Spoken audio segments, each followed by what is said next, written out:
adik-adik mahasiswa belajar organisasi yang baik dan benar.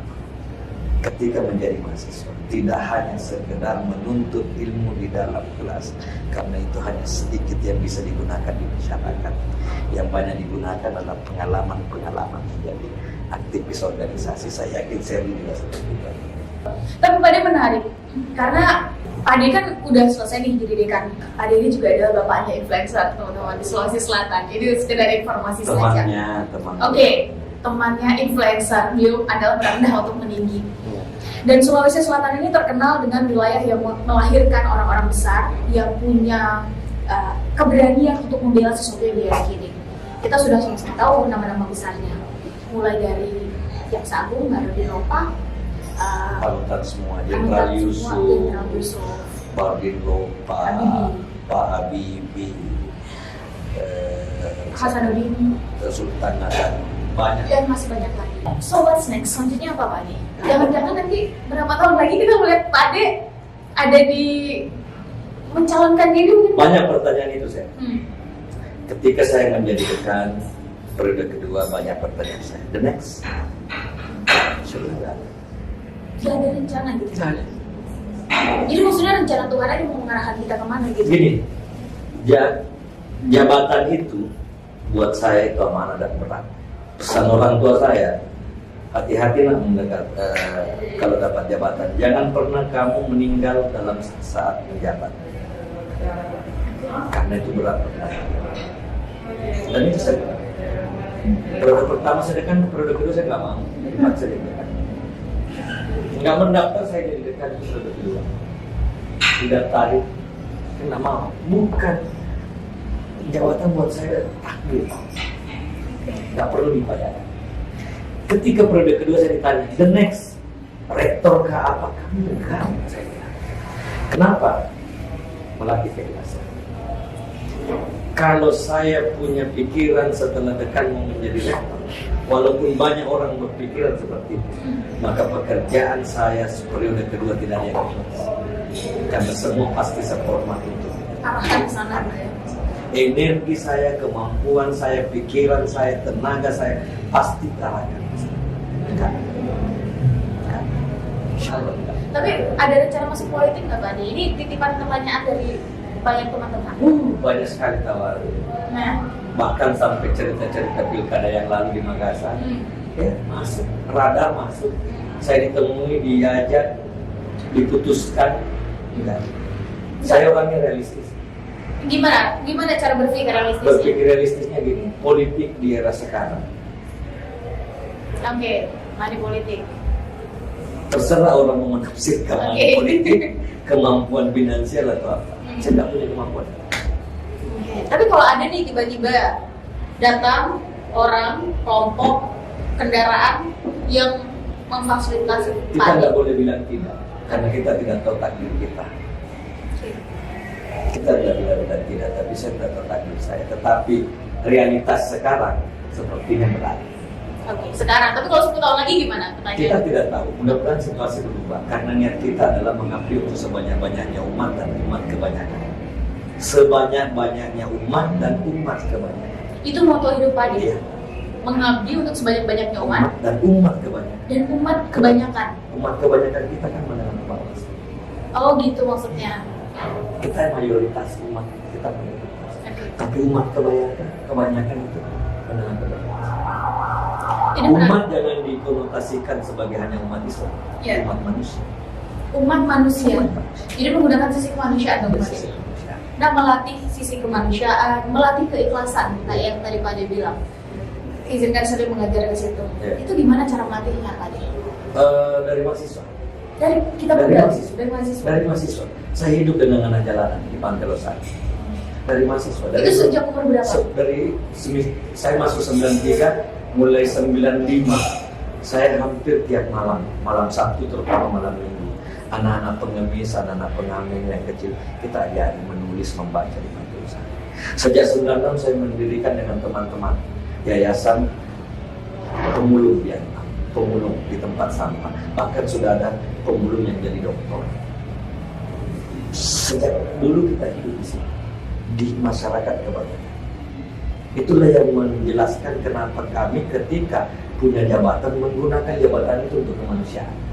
Untuk mereka gitu. Untuk satu, menggunakan jabatan itu untuk kemanusiaan. Kedua, mendidik anak-anak saya, mendidik mahasiswa saya agar ada bekal kemanusiaan. Kenapa? Kalau orang punya bekal kemanusiaan, maka dia akan bunuh diri kelas. Bunuh diri kelas maksudnya begini, dia tidak akan peduli apa jabatannya, dia tidak akan peduli apa latar belakangnya, dia tidak akan peduli seberapa besar kekayaannya. Dia akan merasa sama sependeritaan dengan orang itu. Bayangin, kalau mahasiswa saya bawa ke tempat bencana, mahasiswa pengurus lembaga, ketua BEM, ketua BLM, atau ke orang kaya yang hidupnya kamarnya mewah, kamarnya ber-AC, tiba-tiba ke lokasi bencana, yang melihat masyarakat hidup di tenda, hujan dihujani, panas di kepanasan, makan ala kadarnya. Apa yang terjadi? Secara psikologis apa yang terbang dari rasa syukur kan? Ya Allah, saya masih bersyukur di kota saya masih hidup. Luar biasa, ini orang susah. Nah, kalau mental itu ada, mental itu terdidik ke generasi kita, maka dia akan tidak arogan. Menjadi pemimpin dia tidak akan arogan. Menjadi pemimpin insya Allah dia akan amanah. Kalau bekal itu ada. Itu karakter, pendidikan karakter. Pendidikan karakter yang real kalau pada mahasiswa atau siswa atau mahasiswa itu bawa dia ke dalam. Nggak perlu diajari bicara, dia akan lihat dan dia akan rasakan. Dia akan lihat dan rasakan. Yes. Itu dia kata kuncinya untuk melatih. Yang ketiga, yang ingin dicapai, kenapa saya mendorong mahasiswa atau anak muda turun ke bencana? Selalu saya didik mereka belajar ikhlas, dan di sini kalian lihat bahwa ketika Anda menyelesaikan kesulitan orang, maka Allah yang akan selesaikan urusan kalian. Contoh kecil saya, Anda tidak pernah makan, capek bekerja 24 jam, makannya Indomie, makannya sederhana, pernah sakit kan? Enggak. Allah yang jaga kesehatan. Pernah tidak makan? Enggak. Allah yang hadirkan makanan. Pernah tidak ada kendaraan? Enggak. Selalu ada orang yang bantu kendaraan. Macam-macam. Ada saja banyak. Ada saja. Jangan-jangan itu adalah kunci Pak Ade kelihatan muda terus nih. Ya, nggak pusing gitu. Karena ketika kita selalu di dalam bencana, kita selalu apapun kesulitan yang kita hadapi di kota, selalu alhamdulillah kita masih bersyukur bisa, masih kasihan tuh orang. Ya namanya bencana itu kan recovery-nya panjang. Ya. Ada 2 tahun, 3 tahun, 5 tahun, bahkan Palu kan belum selesai, Mas Amba belum selesai, ya Mamuju belum selesai. Bayangkan masih menderita orang sana. Kita sudah kembali ke kota. Ketika kita dalam situasi begitu kan selalu ada rasa syukur. Ya Allah masih makan kita di sini. Oh ya Allah masih enak lagi di sana. Nah itu rasa syukur selalu ada. Makanya ya umur 47 menuju 48 sudah tua. Kita pernah diskusi tentang ini Pak Ade, bahwa tua muda itu bukan tentang usia. Bukan. Tapi tentang cara berpikir. Dan ada lagi yang satu saya dapat. Apa tuh Pak? Kita tidak usah bicara usia, kita bicara umur. Kita tidak usah bicara usia, kita bicara umur. Umur itu dalam pengertian apa yang monumental. Apa doanya sih? Kalau saya berdoa, ya Allah panjangkan usia atau panjangkan umur saya.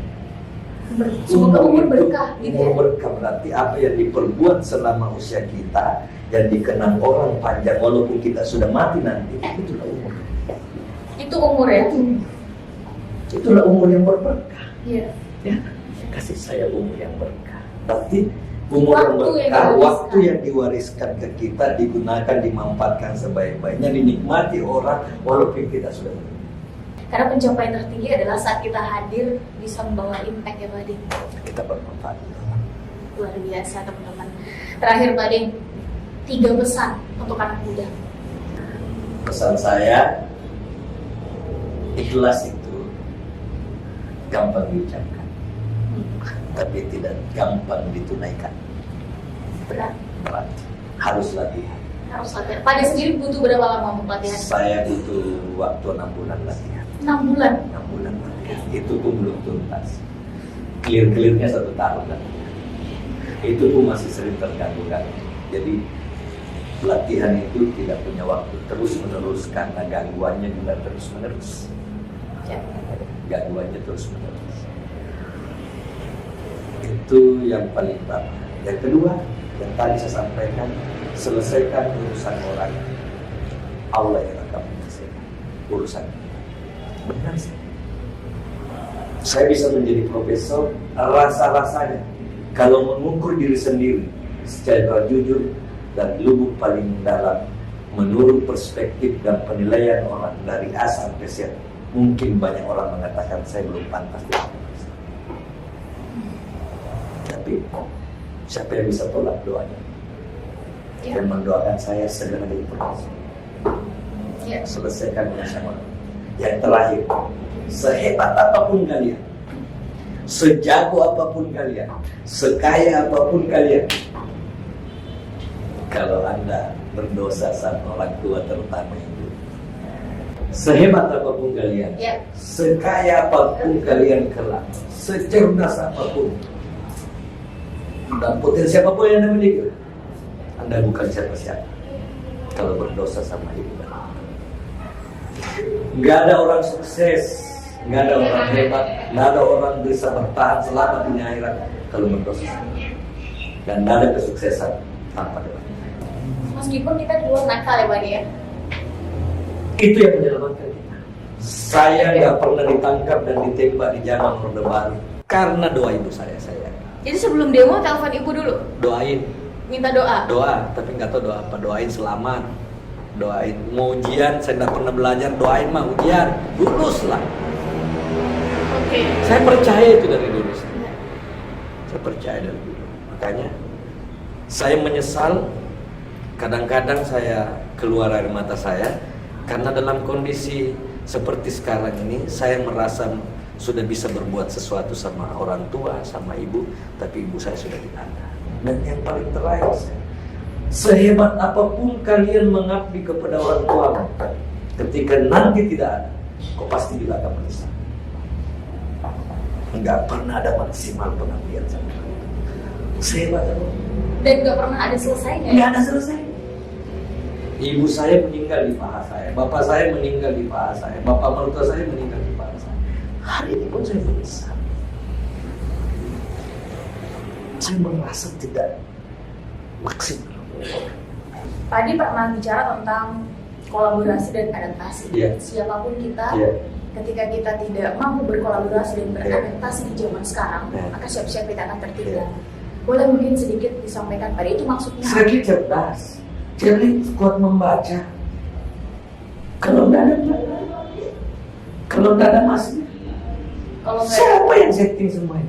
Kalau kita nggak berkolaborasi dengan kompetensinya, kompetensi kameramen, kompetensi editing, apa hebatnya saya? Dia ada di kita. Jadi sebetulnya nggak ada alasan bagi kita sombong. Nggak ada sih. Di era sekarang tidak ada orang hebat sendiri, tidak ada orang jago sendiri. Tidak ada lembaga yang hebat sendiri. Tidak ada lembaga, tidak ada. Ini era kolaborasi. Bukan lagi saya, mungkin banyak yang berbeda dengan saya. Bukan era kompetisi. Ini era kolaborasi. Kalau besar, besar sama-sama. Tidak ada. Beda dulu di zaman manual. Siapa yang jago? Sekarang tidak. Jadi mana bisa ke Makassar? Mana bisa tenang memberikan materi kalau nggak supporting teman-teman ini semua? Kolaborasi perlu diingat setara. Kolaborasi itu harus setara. Tidak bisa karena kenapa setara? Masing-masing orang mempunyai kapabilitas dan kompetensi masing-masing. Saya lihat jago di satu sisi, mereka jago di satu sisi lain dan seterusnya dan seterusnya. Semua ada perannya masing-masing. Ini era itu yang membuat saya tidak mau dipanggil profesor. Itu alasannya nggak mau jadi profesor. Ini kalau karena saya merasa kita semua sama, setara. Kita semua setara. Saya membutuhkan siapa? Membutuhkan Wawa, membutuhkan Roji, membutuhkan teman-teman konten kreator. Saya butuh mereka. Mungkin mereka juga butuh sama saya. Mungkin.